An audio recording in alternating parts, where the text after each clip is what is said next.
சதங்கைகளின் நாதங்களை கேட்கிறேன்.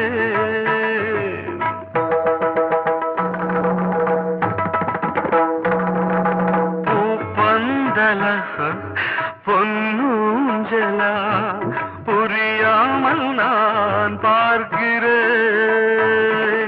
பழைய பால் புளித்தது புதிய